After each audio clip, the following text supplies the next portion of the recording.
Good afternoon, everybody. Welcome to our sixth webinar in our Civics Outreach at Home series. Today, we're going to talk about how to facilitate town halls and virtual meetings, a topic that I know a lot of you are concerned with right now. So hopefully this will help you really communicate with your constituents and your audience. I'm joined today by my colleague Javier, and we're going to talk through the Meet platform and also a little bit about YouTube live streaming.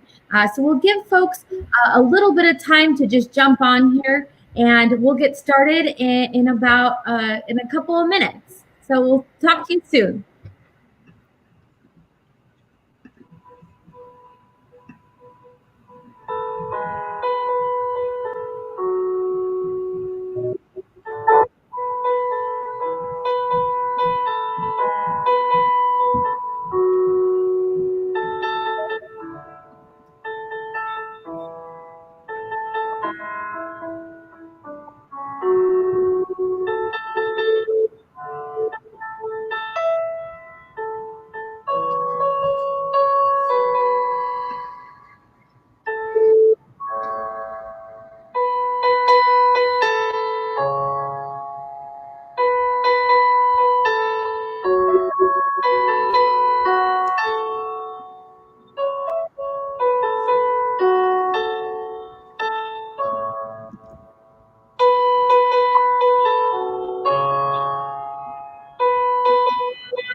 All right. Thank you so much, everybody, for tuning in.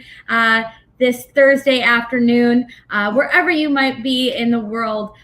We're excited to broadcast to you live from our own homes about how you can facilitate town halls and virtual meetings. I'm Maria, and I have my colleague Javier here with me, and we'll talk all about how you can connect with your audience and your constituents through town halls and virtual meetings. So without further ado, let's get started. Okay.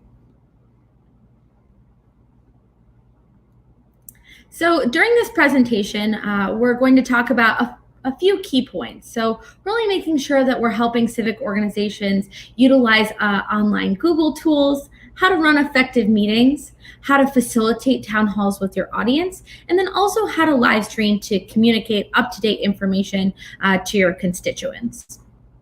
So, of course, I'm so excited to talk to you about Google Meet. It's something that I personally use every single day, and I hope that it can help you and your organization stay connected with video meetings for everyone, everywhere. So let's jump in. So, of course, we know that we're dealing with a new reality. For the COVID pandemic, fundamentally, it shifted the way that we help each other, the way that we engage with each other, the way that we do business. So I'll give you a little bit of taste of what the platform looked like before COVID-19. So an estimated 80% of US employees wanted to work from home, at least some of the time, but only 3.6% actually did. So if you ever had that yearning to work from home, well, of course, now's your chance. After the virus, Global Workplace Analytics estimates that number will look like 25 to 30% of people who actually work from home multiple days per week after COVID-19. So really, remote work is our new normal, and hopefully Meet can help you facilitate that. So, of course, we've been very deeply invested in this business for over a decade here at Google. Video conferencing has been a huge component of our success as a global company. Communicating with folks across the globe is something that we do each and every day. So we pioneered a video meeting system with Hangouts plus video chat to all of our consumers. That includes G Suite and enterprise users. But we learned that a video-first culture is really critical to an effective collaboration across teams and across different places in the globe. In 2018, we introduced a new enterprise-grade product called Google Meet. So that means that we can bring the top-of-the-line security, reliability, and manageability to video meetings, really ensuring that you know who's there and you have that security that you need. So I'm going to pass it along to Javier to talk a little bit about the platform itself and to take a tour. Great. Thanks so much, Maria. So let's just jump right into it, right? Like Maria, I also use Meets pretty much every day. Love the product, and I think you all will find some really great features here that you're going to be able to bring to your organization to really optimize how you're working. So getting right into it, one of the really great things about Meet is that it makes it really easy to join meetings, right? So Meet makes connecting with coworkers and external coworkers really easy. You don't have to download anything. You can just tap on the meeting link that's in your email or your calendar invite, and then you can head right into the meeting. You as an organizer can also, if folks are outside of your organization, approve the folks that are requesting to join that meeting. So you also have that security component there as well. Participants can join the meeting from any device, right? So that can be their laptop, desktop, mobile device, tablet, or even just dial in from their phone number. So it makes it really easy for them to connect to that meeting no matter where they are. You can even, if you're using mobile, you can even share your screen on meetings. So if you're on the go for whatever reason, and you have to jump on a meeting and present something that you have on your phone, you're even able to do that as well. And then before you actually join a meeting, just to make sure that everything that's going to appear is okay with you, you'll be able to see a video preview, as well as you have the ability to so that you can have your ability to kind of drown out any noise that's happening in your environment, fix your appearance, adjust whatever's in the background. That way you don't jump into a meeting and, unbeknownst to you, like show something you don't want to show. And then also moving on to the next slide here. We're also rolling out a feature that's makes it really easy to launch meetings as well. In Gmail, we're adding a new Meet section that will allow you to start a meeting at any time. You can just launch that meeting as you see here in this presentation. And then once you're in there, you can actually add in participants you want to send an invite to. They'll receive it in their email, or you can even choose to copy the link to that meet and drop it in chat if you're just scheduling a quick meeting to talk over any issues, whether it's within your organization or with external partners. For now, this is only going to be available on the web version of Gmail. So you won't be able to do it on mobile, but still really, really simple way to launch those meetings. Right now, it's only rolling out to G Suite, which is our enterprise users, but we're hoping to roll it out to everyone else in the near future. And then going on to this next slide. Great. So one of my favorite things about Meet is your ability to just share your screen. It makes it really simple.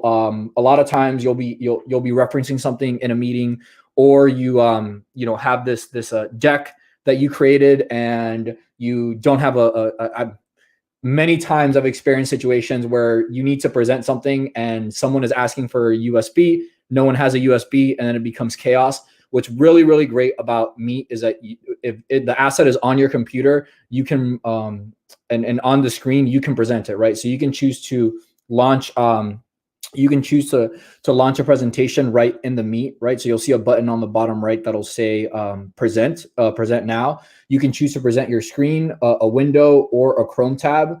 That way, it's really easy, seamless, and everyone on there will be able to see it at the same time. You can also choose to go to g.co/present, right? And then you enter the meeting ID there, and that way you can also launch that presentation through there as well. You can present slides from Google Slides, or you can show a Google Doc to attendees. You can take notes that the entire meeting can see together. All of that. So anything that you want to present on your screen, you're able to do so. You want to showcase a video, anything that needs to be seen to your participants.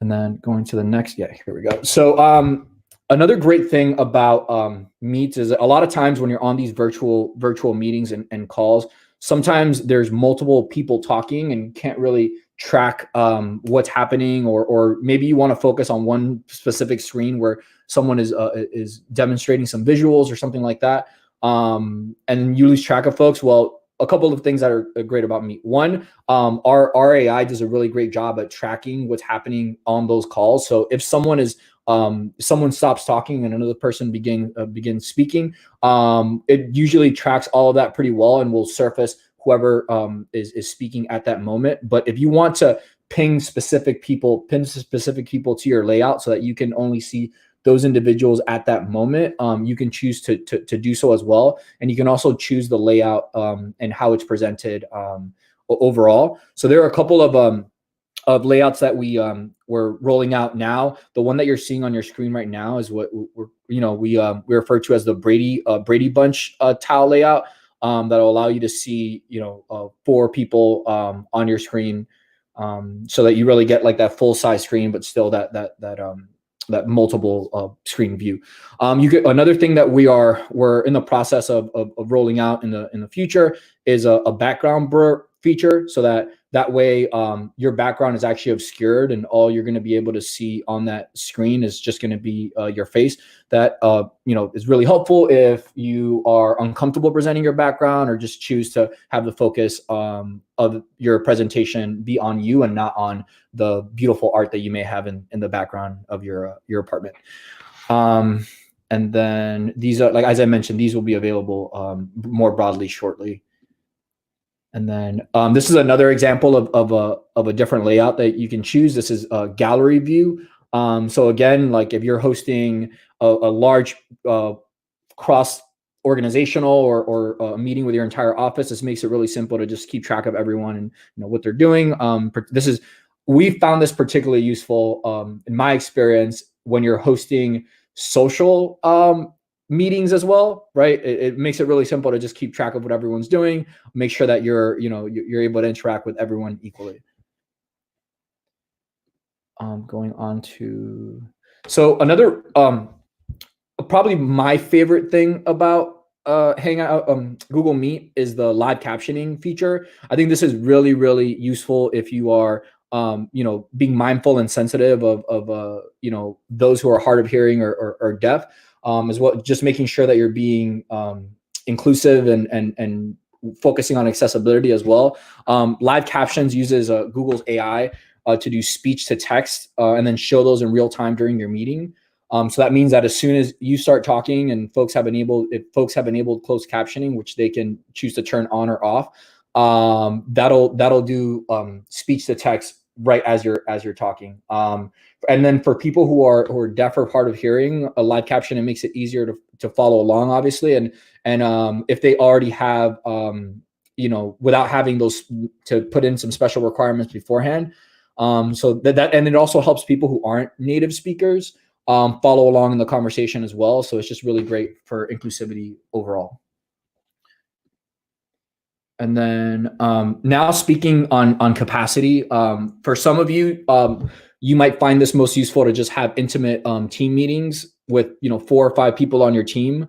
But if you are looking to organize much larger cross-organizational meetings, or if you work for an organization that just has a lot of employees, right? If you're in a Senate office with 50 employees, this might be 25 people on one call may not cut it, right? But with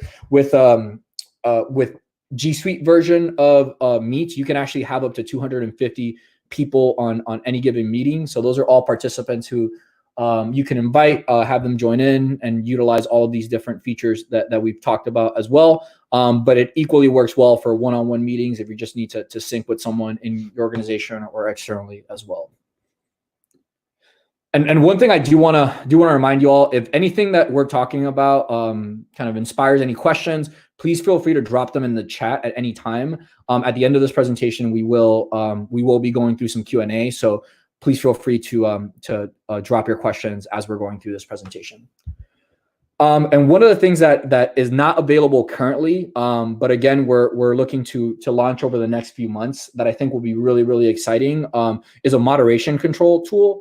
That's going to include a lot of different functions. I think the most exciting being a waiting room that you can put participants in until you decide to launch that meeting. You'll be able to mute all of the participants on the call so that you can be the only one speaking at that moment. You'll also have the ability to control who gets to present. So this is useful if you have a particularly unruly group that you're bringing together, and you just want to make sure that only those with permission to present at that time are able to do so, which I think is going to be really useful, again, for some of these larger meetings. You're also going to have a bunch of other different functions that, again, we'll be rolling out over the next few months.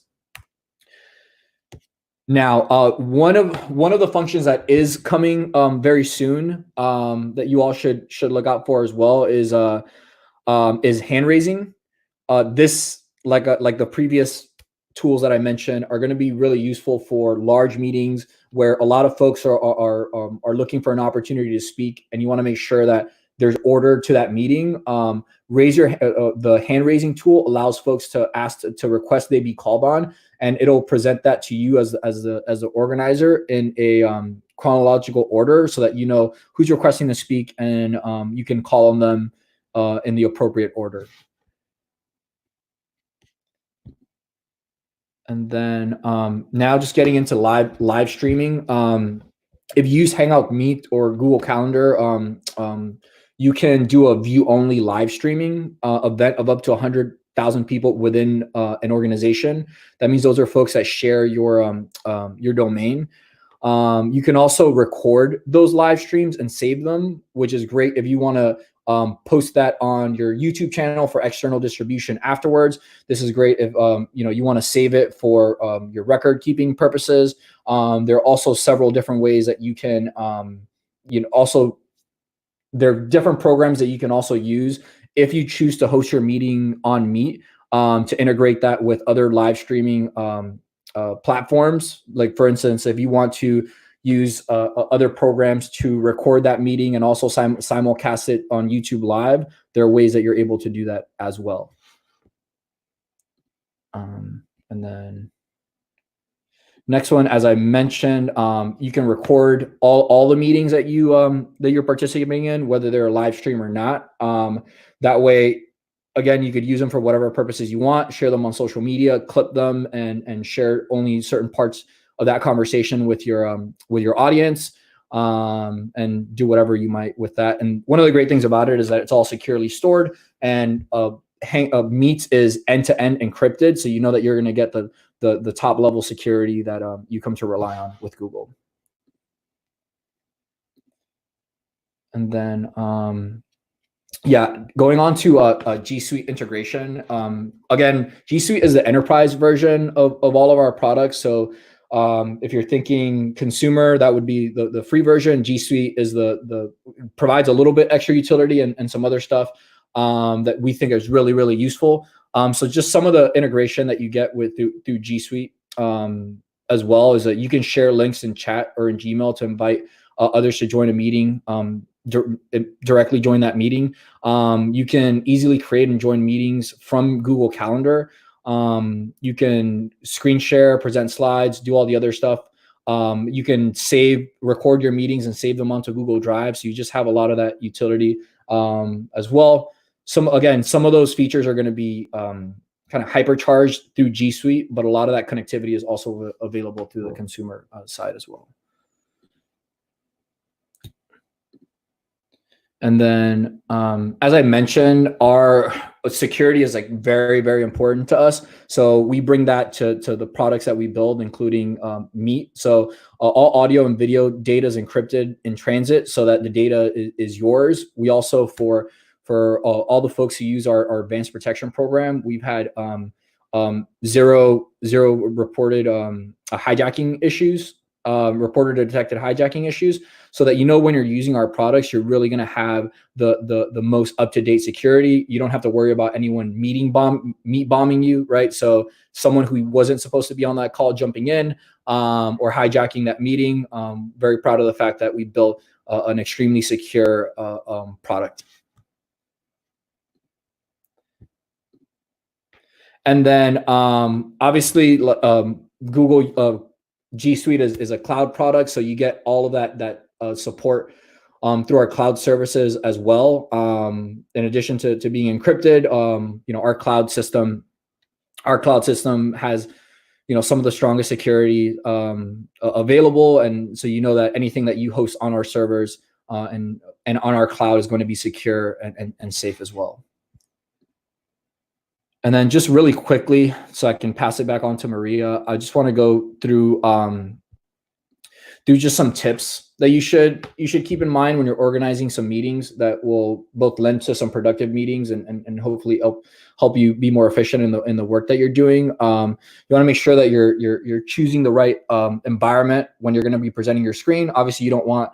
We've all seen the infamous video of a guy doing an interview on his laptop and both of his children storming into the room. You just want to make sure that you're controlling the environment and how you're choosing to present to your audience.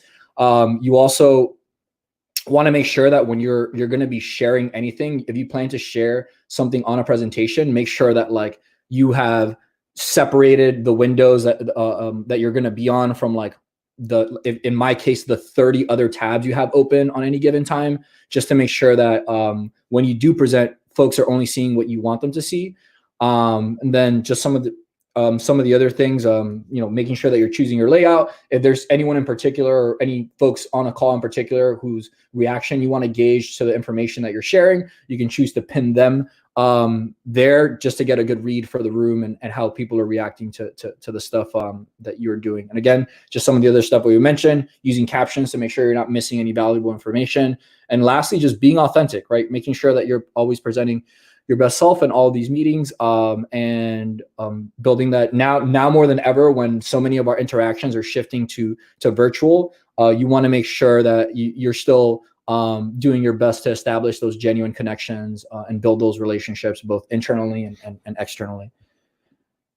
And then just lastly, do a round robin here of roundup. So again, with Meets, you can join with one click. Makes screen sharing super easy. You can choose to your own layouts, enable live captions, You can host up to 250 participants if you're using a G Suite. And then you can live stream to 100,000 viewers within your organization. And then lastly, record meetings to watch later or download and share elsewhere, or to keep for your own records. So again, like there's a lot of utility in this product, and even more coming down the road.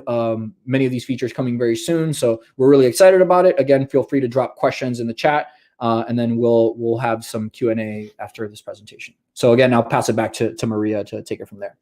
Thank you. Awesome. Thanks so much, Javi. I super appreciate it. And I know everybody else on the stream does too. I've seen a lot of questions here on the platform, and I try to answer some of them just by typing while Javi was talking, because I think he answered some of the questions that were out there. But when we're finished talking about the YouTube side of things, we will get to all of your questions at the end. So super excited to take those. But in the meantime, let's talk a little bit about how we can connect users with their audiences. Awesome. Okay, so YouTube Live, of course, a lot of you have asked in the comments about kind of providing that live stream YouTube Live. And I kind of want to go through different ways that you can utilize it through this time. So first is with live events, really making sure that you're providing your viewers with a real-time stream of what's going on. That could be with a PSA or different events. You can also bring in a subject matter expert to respond to FAQs. I know there have been a lot of collaborations with Dr. Fauci that I've seen on YouTube. So take advantage of that for your principal as well. And then also town hall Q&A. Request questions from folks from your audience and answer in real time, just kind of like what we're doing right now. So first, what you have to do is enable YouTube Live to get started. So that'll be found right under your features in the platform. And just make sure you're cautioned that live streaming enablement takes at least 24 hours. So if you plan on live streaming anywhere in the near future, I recommend just going in your features and flipping that right on so you don't have to wait that 24-hour period when you need it in a snap of a finger. So make sure you turn that right on. And also you'll have to use a two-step verification as well. So some basics. I know some of you asked in the comments how to actually facilitate the live stream to YouTube. There's a number of ways that you can go about this. So streaming options, thinking about an encoder. So kind of using a service in order to facilitate some of the kind of collaborations between folks. Right now, we're using a platform called StreamYard, which is a third-party platform that connects right into YouTube. So folks can use that. It's pretty easy to set up, but you can use other platforms as well. I know folks have used Skype and other things like that. You can use a webcam from your laptop just going natively into YouTube. You can also live stream right from your mobile app if your channel is eligible for that. And make sure when you're looking at the privacy settings of when you're going live, you're doing it in either a public or unlisted capacity instead of private. So here's sort of a checklist that you can use pre-live, during live, and post-live. Of course, pre-live, just make sure that you're testing everything in a full setup. You're scheduling the live stream beforehand. It's really helpful to have all the links in order so that you can send them out to viewers. So really make sure you're scheduling that ahead of time. Announce the stream and take the questions that you're getting to make sure that you have everything that people want to know before you even start. And then, of course, make sure you're using a great thumbnail when you begin, just kind of as a holding room. So during the live, feature the event on your channel. Make sure that you have opening and closing remarks. Really encourage folks to ask questions. So that's a good plug here. Make sure you're asking questions below. Really easy to do, and we'll get to those at the end. But you can do this too during your own live streams. And then also you can create clips within YouTube. So some of these live streams have a lot of information in them. And if you want just a quick soundbite, you can clip them from YouTube as well. And then post your live stream. You can publish it to your channel and make sure it's archived and add it to a playlist so that folks, if you're having one of these maybe every day or every couple of days, that they're all in one place for folks to find. And that's kind of the checklist, but if you needed a little bit more, you can download our full live guide for civic engagement. Right here, it shows you all the steps to be prepared, be discovered, and be conversational. So feel free to download that, and we can, of course, send you the deck so that you have all the resources that you need to get started. Lastly, here are some more YouTube resources. The Creator Academy, it's a great way to get some new and fresh ideas. Also, if you're looking for any equipment suggestions, things that I know we all might need right now, you can visit the Creator Academy. And then, of course, if you need some technical help, you don't want to read any of those policies, or just need a little extra helping hand, the Help Center links are on the right-hand side for you. So with that, we'd love to take your questions. Of course, you can always feel free to reach out to our team, civics-outreach@google.com. If we don't get to all of your questions here, feel free at any time to reach out to that. It'll come to me, Javier, and the rest of our team. So right now, I'm going to invite back our wonderful other speaker, Javier. And then I'm also going to invite back James from our G Suite customer engineering team, who is a guru here and is going to help us facilitate some of these questions. All right, gotta make sure he's unmuted. Okay, hi, thanks so much for joining us. So let's get started here with some of the questions. I know a lot of them have been covered by sort of our presentation here, but we can just recap. So the first question here, do all participants need a Google or Gmail account to join the meeting or add to the calendar? Javi, do you want to take this one first? Yeah, I can do that. So no, they don't have to have a Google or Gmail account. As long as they have the link to join that meeting, they can do so. Awesome. And that's really helpful in just adding it to the calendar. Mm-hmm. So I know I see a question here. How to manage 100 of our constituents who have questions for our county commission? Is there any way to put them in the queue or raise their hand? So we did talk a little bit about the hand raising function that's coming soon. I think that's going to be made a lot easier with that, as well as with some of the other moderation tools that we covered. If you have any specific questions about any of those that we mentioned, we're happy to expand on that. But I think really with the rollout of those moderation tools, as well as the raise your hand function that's coming soon, it's going to add a lot more order to some of these more sometimes unruly meetings. Awesome. And I see Darren here has asked, what are the dates for the various features? I know, Javi, you've been kind of talking about some of these features that are coming soon. I want to let everybody know that they're coming on a rolling basis. So definitely be on the lookout for moderation, raise my hand, all of those features coming up soon. Our engineers are working hard and fast. I know James has worked with a lot of them to make sure that we have these features ready. Of course, pre all this stuff, it took a little bit to get some of the updates, but right now our teams are working hard day and night to make sure that we're getting all of these features out. And of course, make sure to follow us on @GooglePolitics. That's our Twitter handle. We'll be releasing updates of when these features are going live right there. So feel free to follow us on @GooglePolitics. And if you have more questions, you can, of course, reach out to us at civics-outreach. Yeah, and also just for some of you who may not be G Suite users already, some of these features are rolling out to our enterprise customers first, and then they'll be rolling out to everyone more broadly shortly after that. So something to keep in mind. Thanks, Javi. So Samantha asks, to clarify, is the muting feature available now, or is it being rolled out in the future? I'm sorry, could you say that one more time? To clarify, is the muting feature available now, or is it being rolled out in the future?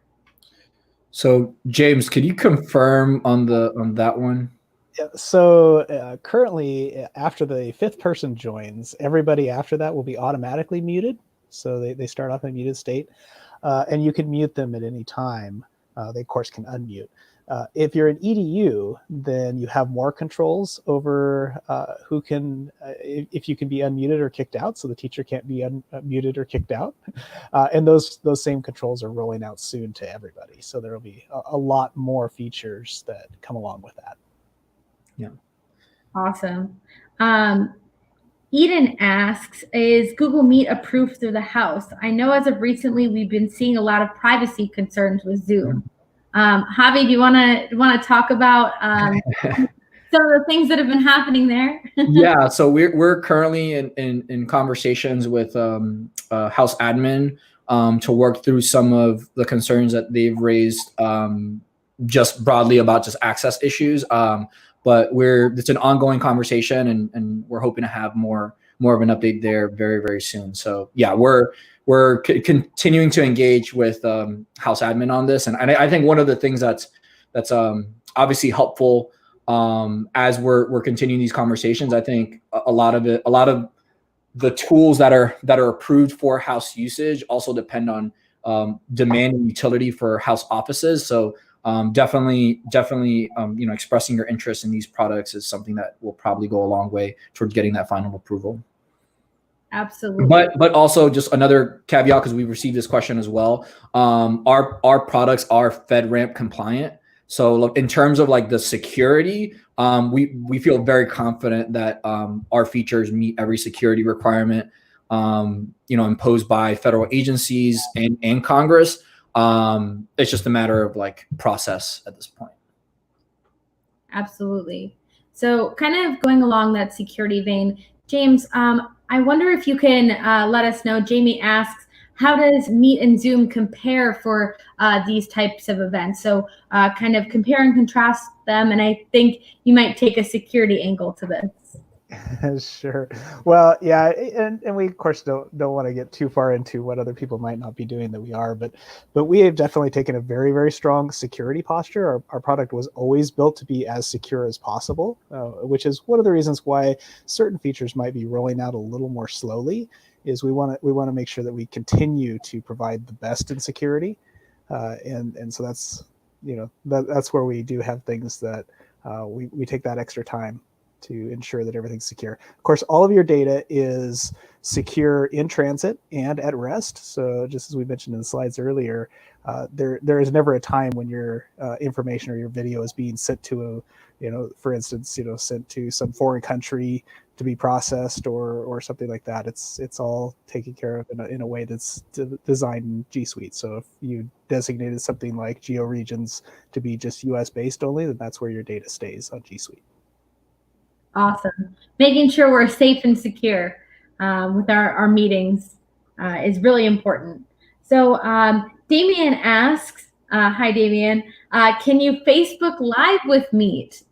Unfortunately, the answer is no. Facebook has their own platform, but you can feel free to make your video, have it on your YouTube channel, and you can download it and you can post it on your other channels if you'd like. Although Marie, I would add also that, and I know we received a question about live streaming, and so there are programs out there, and I won't list all of them, that allow you to like live screen capture and then connect that stream through an encoder to other platforms. So that's always an option that you have if you're trying to do like host a meeting on Meet and then share that externally and live through other platforms. Utilizing some of those streaming programs is one option that you have. Definitely. So Courtney asks, is Meet only usable by enterprise/G Suite users? So there is a Meet for everyone feature that's coming. That's well, a couple of things. One, like there's a free version of Meet that allows you to have up to 25, and James, you can confirm that. I think it's 25 participants on a call. Beyond that, you would need the enterprise products, which are you can find the pricing online. I think the starting the basic rate is $6 per user, and even the basic package still allows you to host up to 250 people on a call. So you still have that enhanced video meeting function. But a lot of these tools are still available through the consumer side. You just have some additional features that you're going to have access to through the enterprise side. And today, so soon you will be able to start a Meet without having a Google account. We hope to see that product rolls out soon. We hear it's coming very soon, actually. But I think the question was really, do you have to be on the G Suite domain? And so right now, today, you do have to, in order to start the Meet, to create the link, you have to be on a G Suite domain. But you can share the link with anybody, and they don't even have to have a Google account to join your Meet. They will be asked, you'll get a little pop-up that says, asks if they could be admitted, that you have to click to admit them. That's one of our security features to make sure people can't just come in and just bomb your meeting. Mm-hmm. There is a security feature there that the link's not just for anybody. But you don't have to have a Google account in order to join a Meet today. Awesome. Thanks so much, guys. We have a few more questions here. Is the live stream on YouTube feature available for all G Suite consumers? And how many presenters can be featured in a live stream? James, do you wanna take that one? Yeah. So the live stream that's available today is the internal for your domain. So you can live stream to up to 100,000 people within your domain. So that's the ending part of your email address. And you can have 250 what we might call presenters that are presenting during that live stream, so to 100,000 people. Yeah, and Marie, I think you mentioned YouTube Live also. Regardless of whether or not folks are on your domain, you can, through the process that I mentioned earlier, through streaming like programs, you can just like link up whatever meeting you have, whether or not you're on G Suite or not, to your YouTube Live stream. Absolutely. So I see two questions here about Meet live streams being a part of the FedRAMP boundary. Mm-hmm. James, do you want to tackle that one? Yep, we actually have a whole host of different kinds of certifications that you can find searching for G Suite certifications in Google. But FedRAMP is one of them. We're FedRAMP Moderate, which is a very high rating, and it is definitely an indication of how seriously we take our data security. But we also have a lot of other ratings that go along with that. And what that basically means is if you're a federal agency, in order to use any kind of application, it has to be FedRAMP certified. Otherwise, you have to request special permission to use it. So we really kind of just check that off the boxes of things that you have to get done in order to use a certain app, and just make that a lot easier for you by making sure that we have that third party coming in and making sure our products are secure and ready for you to use. Yeah. That's great to hear. Okay, amazing. So I see another question here from Katrina. Is it possible to switch the layout of the meeting that you're currently in to gallery view in real time? I'm sorry, Mary, can you repeat that one more time? Yeah, sure. So if you're live in a meeting, can you switch to gallery view in real time? So the layout that you're seeing is actually only going to be reflected on your screen. So what Meet allows you to do is to control how you choose to see the meeting. So that's a control that each user has. So at any point, any user on the call can choose to pin one specific window. Someone who's going to be presenting can choose, Brady Bunch view or gallery view, any of that, and then you can do it at any point throughout the call. Yeah, it's pretty cool. It's right in the upper right-hand corner, and you can choose different features of it. You can choose to pin somebody's presentation. You can also choose to put yourself in the Brady Bunch view, say you're maybe taking a picture or something like that. So you can do that all live when you're in the chat right away, and you can change it throughout, which is kind of cool. Yeah, if you want to just make sure that you're looking good during the presentation, you can always just choose to pin yourself. Yeah. Gotta look good. It's Yeah, important. exactly. I thought it was really interesting. One of our engineers had mentioned earlier that that view, the Brady Bunch view, is really very beneficial for people that have trouble hearing, and that it makes it easier for them to see who's talking. And it was another feature that I thought I'd just kind of mention is we do have closed captioning available within Meet. So you can just click on it. It's just for whoever clicks on it that's viewing. There's just a little CC down at the bottom. You click at that and it'll automatically start transcribing what everybody's saying, and it puts their little icon next to it as well. So you can not only see who's speaking, but what they said and read through those texts. So really, really great feature for people that are hearing impaired. And it's fun just to read along with what you're saying. Awesome. So I don't see any more questions. If I missed your question, by all means, please reach out to civics-outreach@google.com. Of course, to get those updates on our constantly rolling out features, make sure to follow @Google Politics on Twitter. We're happy to answer those questions there, and on civics-outreach@google.com. You'll reach us as a team, and we are happy to answer any of your questions. With that, our next webinar will be next Wednesday at 2 p.m. Eastern Time, and we're going to be talking about search trends and more. So stay tuned for that. I know you all got an agenda in your emails about our 3 upcoming webinars, including today. But our next one is next Wednesday, 2 p.m. Eastern Time, right here. So come back and learn some more. And we'll see you all soon. Thanks so much, everybody. Thank you all.